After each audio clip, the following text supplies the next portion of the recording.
Welcome into another Inside Carolina post game. I'm Tommy Ashley. That's Grace Nugent. Carolina 9, Stony Brook 5 sweeps the series from the Seawolves out of New York, Long Island, New York, actually. I learned that today. Carolina goes 12-0 in the season. Aiden Houck, the star of the game from the mound. Tyson Bass and Hunter Stokely at the plate. Grace, just another routine win for North Carolina, it felt like. They got a little sloppy late, both pitching and at the plate, but we're able to get an easy win, an easy sweep. Yeah, and they really need that starting ACC play next weekend with a talented Stanford opponent. But what really stood out to me this entire weekend was the pitching. I mean, they didn't have to use that many relief pitchers in any game.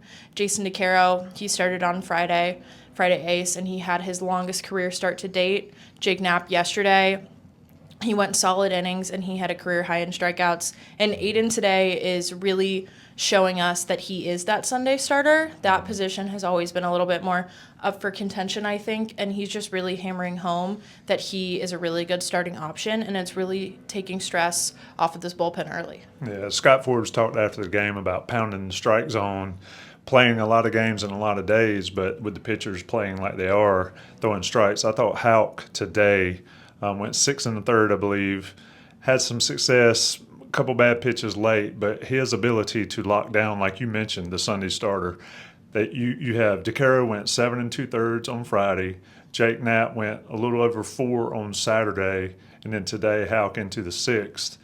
Grace, that is just making Scott Forbes' job working this pitching staff so much easier. And I think that's necessary. What we saw last year is that they relied on about 8 arms, which makes sense. But when you get down the stretch, it can really hurt those because they're putting so many innings on those arms. And now they have their pitchers for the crisis situations. They're kind of working those out. Walker McDuffie today, great example. But I think especially with Aiden, I was looking earlier at his walk percentage and then his strike percentage, and he's gotten a lot better at commanding the zone and commanding it early. He let it up a little bit late, but what really hurt him last year are the walks in early innings, so it would up his pitch count, and he's really worked on that this year. Yeah, he was at 75 or 76 into the 6th inning, which is a solid work from your Sunday starter. Mateus came in, didn't have his best stuff today. I think he was missing spots. I was talking to a former North Carolina player. He said he's throwing good. He's just missing his spots as much, getting hit a little bit this year. Walker McDuffie comes in, not as sharp early to close it out. And then Cameron Seagraves was in there as well and didn't have his best stuff. But North Carolina was able to throw all their 8 to 10 guys for the weekend, sets up for an interesting midweek. Let's talk about the plate. Hunter Stokely continues to rake, folks. He missed all of last season. He was joked about being a singles hitter a lot, and now he has shown his ability to go to all places on the field, all parts of the ball field. He's got 2 opposite field home runs this year, 1 for his career coming into the season. Hunter Stokely, is he the MVP so far at the plate? I think he is the MVP so far at the plate. He's hitting like 450 or something along those lines right now, especially coming off of injury, which is huge. The only a singles hitter reminded me of Casey Cook's sophomore year, where Coach Forbes said, I want him to hit a few more doubles. He hit 3 home runs that year, and then his junior year last year, he hit 18. And I think Hunter's on a similar trajectory. He's finally gotten it all to click. And yes, nature might come back into balance and balance out that batting average a little bit, but I do think, and so does Coach Forbes, that batting average is a little bit of a misleading statistic, but his on-base percentage, his ability to hit timely, his ability to hit to all fields, he's hitting more line drives, he's not hitting into the shift as much. That is just so good for this team. And if someone told me before the season started that we'd be sitting here talking about Hunter Stokely being MVP thus far, I would not have believed it. Absolutely. When you've got a lot of stars on the team, Kane Kepley has come in from Liberty. He's just been a dynamic leadoff hitter. He's getting on base. He went, 11 out of 12 at bats there, one stretch or something like that. Tyson Bass gets on the board with his first home run. We talked to him after the game. If you haven't watched the post game with Hunter Stokely, Tyson Bass, and Coach Forbes, go check it out, as we are now videoing all of those. But Bass and Stokely are roommates. Oh. One's from Wilson, one's from Newcomer. So anybody in this part of the state understands where they are and understands how country that crowd is. Interesting roommate. But Stokely said Bass just does his own thing, beats to his own drum. Bass coming alive with 4 hits today. Yes, he really needed that. He was in a little bit of a slump, and Coach Forbes had talked about the entire time how much power he had. He was North Carolina Wesleyan's Vance Honeycutt. And during the fall and during the preseason, you saw major league level exit velocities of anywhere from 106 to 117, 119.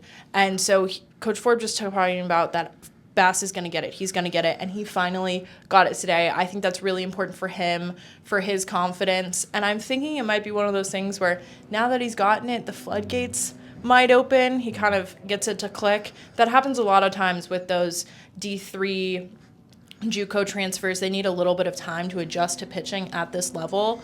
And these coming up midweeks are going to be a big litmus test for that, and so will next weekend. Yeah, absolutely. It ramps up from here. College of Charleston, Coastal on Tuesday, College of Charleston Wednesday, and then Stanford. You know, I think when we look at this lineup, probably the newcomer, we'll do it this way, the newcomer of the weekend. Who is it? Who am I going to say flashed the most early in the weekend? Perry Hargett. Perry Hargett. I've been saying all season that people have been talking about Perry Hargett all fall. Grace has been talking about Perry Hargett all fall, and now Perry Hargett gets his opportunity against A&T on Wednesday, hits a home run, then comes into this series and has a good game. Sort of settles out Saturday and Sunday, but Perry Hargett's pretty much assumed the left field role, Grace. I think so. I think he has... I don't want to crown him as next Vance. I don't think anyone should be doing that. But what I will say is that they have him on a similar trajectory where he is a speedy player, and they're taking him from shortstop infield out of high school and putting him into the outfield.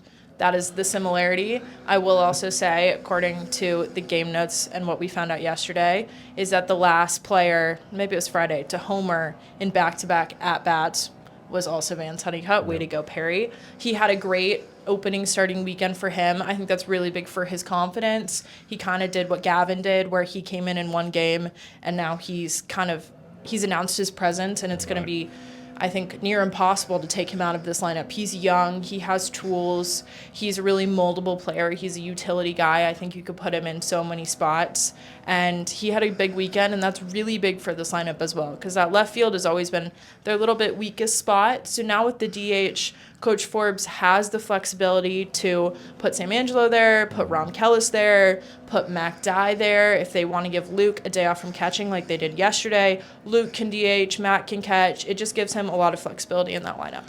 Yeah, and what you've seen is Scott Forbes is not afraid to mix it up, even when they're winning. I mean, they've won 12 games, and we've had, 3 or 4 or 5 different batting orders as the season progressed. North Carolina's rolling. It's 12-0. Your overall thoughts here on the first 12 games of the season? I think pitching probably dominates it for me, and especially Jason DeCaro being that A1 guy.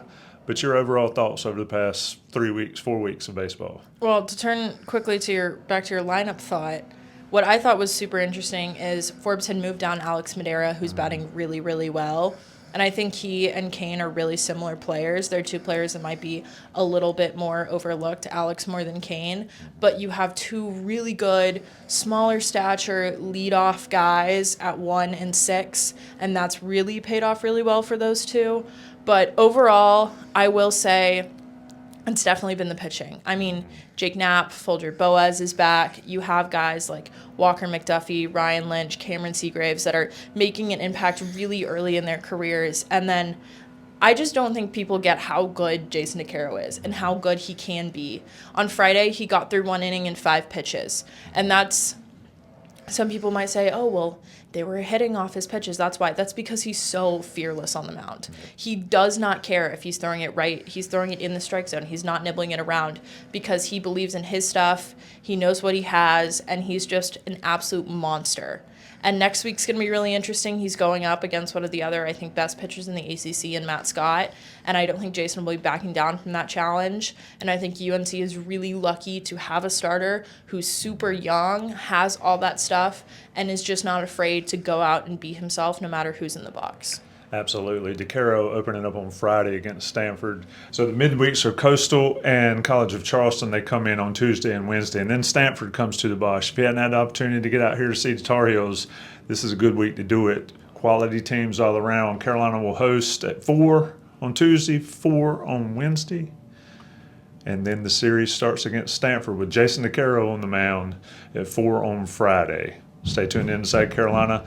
And Grace Nugent, check out the Diamond Hills message board. Check out Johnny T-shirt and Congruity for all your sponsorship needs. And check out Inside Carolina for all the coverage of everything you could want Carolina sports.